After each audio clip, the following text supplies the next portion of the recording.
masturbation. Some folks call it a deranged aggregation. We can't help it. We just have it this way.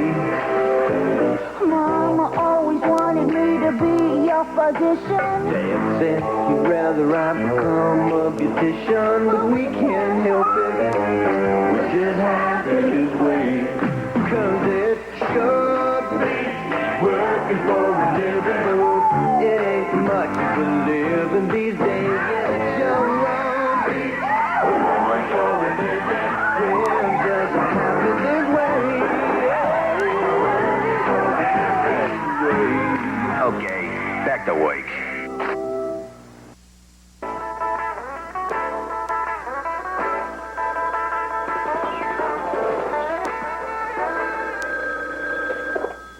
Buddy Winkler Productions. Yes, there's Maggie Ellsworth here. May I inquire who's calling? Hubble Browning? Calling from Washington. Is that the state or the district of the capital? Just a moment, please. Tell him I'm not here. But I already told him you were. Oh, then tell him I'm busy. But I'm not in. Never mind, I'll take it. Get rid of him. my mistake, Mr. Browning. Aggie hasn't come in yet. I thought I heard her voice outside, but it turned out to be two cats fighting. I'll tell her you called. You didn't get his number. But I thought you didn't want to talk to him. Well, I don't. It'll be a dark day in hell before I ever talk to him. But if he calls back, for God's sake, get his number.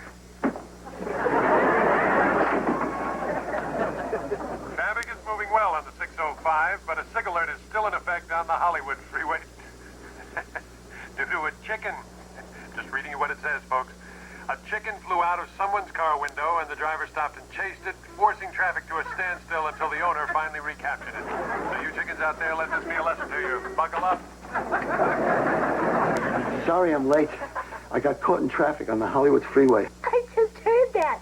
The tie-up was caused by a chicken getting loose. That's so funny. Brooks, you're here.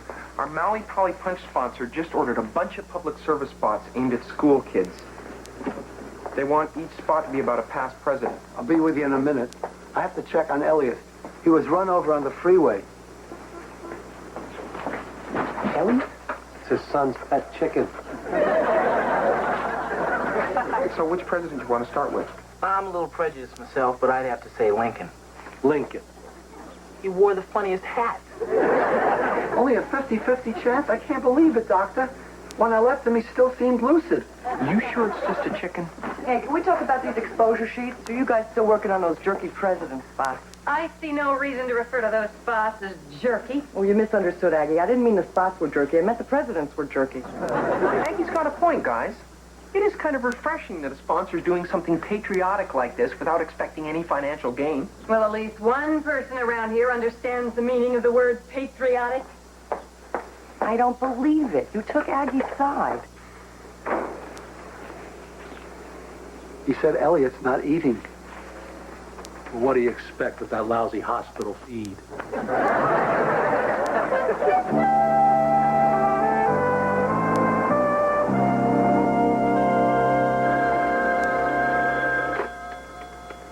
Hello? No, Aggie's gone home for the day. No, I'm afraid I can't give out her home number. She only gives her number to coworkers. And even then, she says she gets a lot of crank calls. No, sir, I'm sure you're not a crank, but... Listen, if it's really important, I guess I could call Aggie for you and have her call you back. They don't know that I need you. I guess I'm tired, and I'm stuck just like Lou. 'Cause I ain't never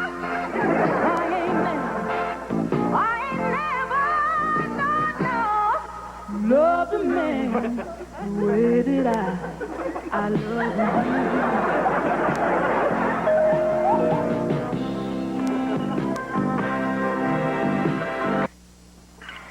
About time you got here with that ice. I'm sorry to bother you, but some guy called me. Aggie? Will you excuse me for a moment, Skip? I have to slam the door. Aggie? I'm just here because some guy in Washington's been trying to reach you. I told him I'd give you the message and you'd call him back. You lied. If he calls back, tell him I'm married. Tell him I'm married, Buddy. That's Mr. Winkler? Somehow I pictured him differently, like with a neck. This is your place. What's wrong with it? Very nice. So warm and inviting. You want to make something of it? Were you in the Navy? No, I was a prison guard. I was in the Navy for 10 of the best years of my life. I loved the Navy, and the Navy loved me. How come you never mentioned it to any of us before? Oh, gee, I don't know. Why would anyone mind being ridiculed by a bunch of insensitive chowderheads, huh? Nothing wrong with being in the Navy. I know that. And I know you know that from the way you stood up for your country in the office this morning. This is Mr. Browning's number. Commander Browning. We met in Saigon. You were in Vietnam? And that takes a beating around here, doesn't it? But Hubble was my CO and my lover. I used to call him my big old skipper.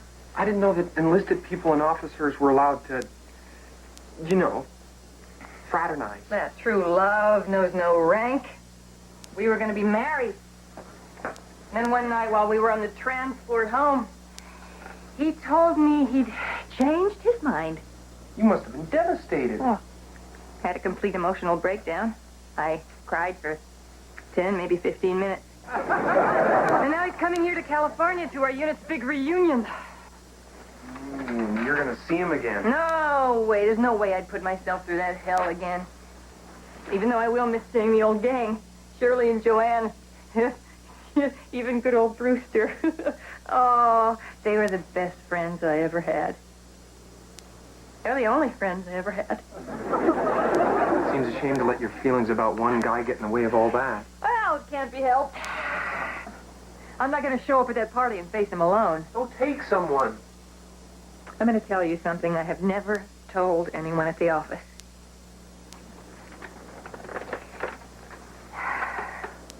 I don't date much. Still, there must be someone you could take.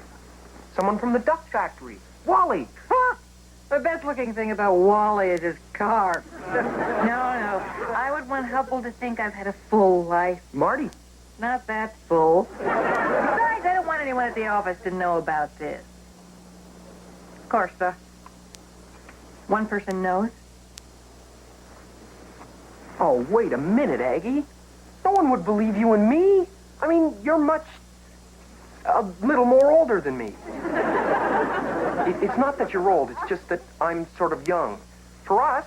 Well, don't worry about it. We've still got a week. Maybe you can do something to look older by then.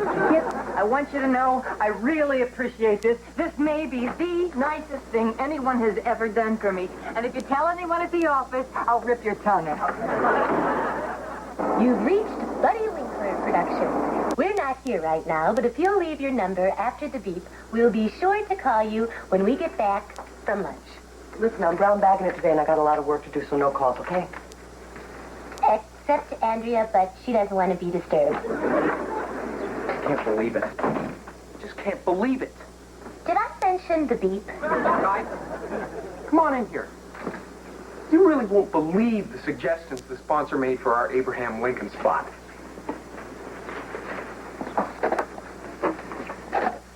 Excuse me. What's all the commotion? I just got back from showing our pencil test to the lovely people who make Maui Powie Punch. We have to go over it now? I was just going to scream something. Sorry, this is kind of important. Aggie says we can't eat lunch in here. She sent that memo around yesterday. Did you see it? Sure, what do you think I wrap my pickle in? What's the problem? They just want us to make a few minor changes.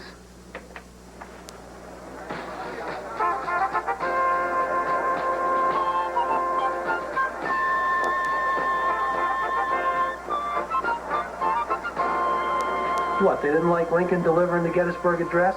No, they like that fine. They just thought it would be a terrific idea if, when Honest Abe lifts his hat, there's a can of Maui Powie Punch on the top of his head. You're putting this on. I wouldn't make this up.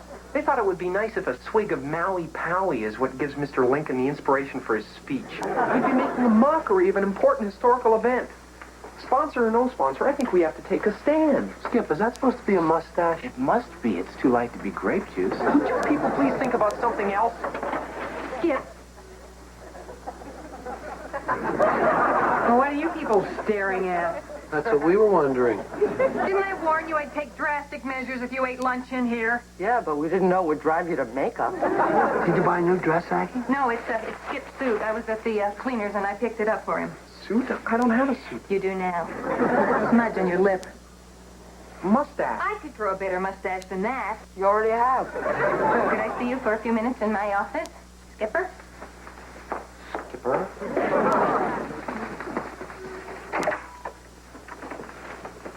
Close the door.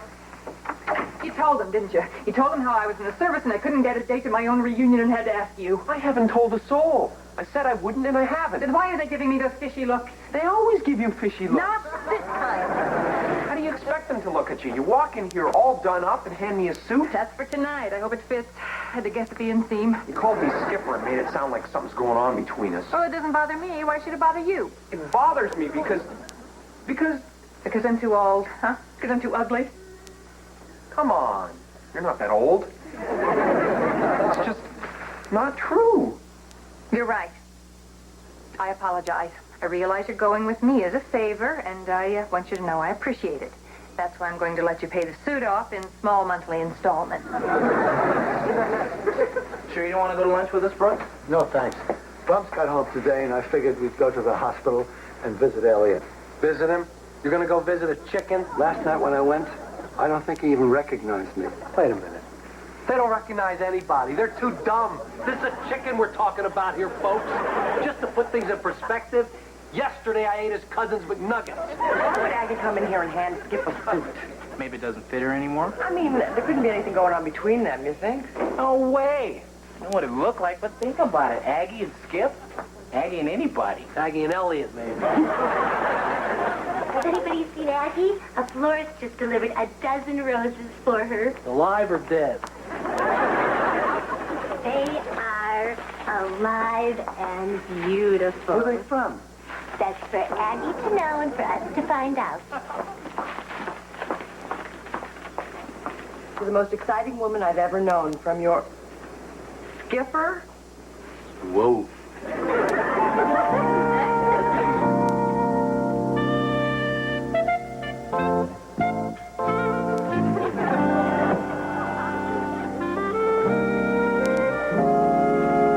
I mentioned to you lately about this really great shrink I've been going to.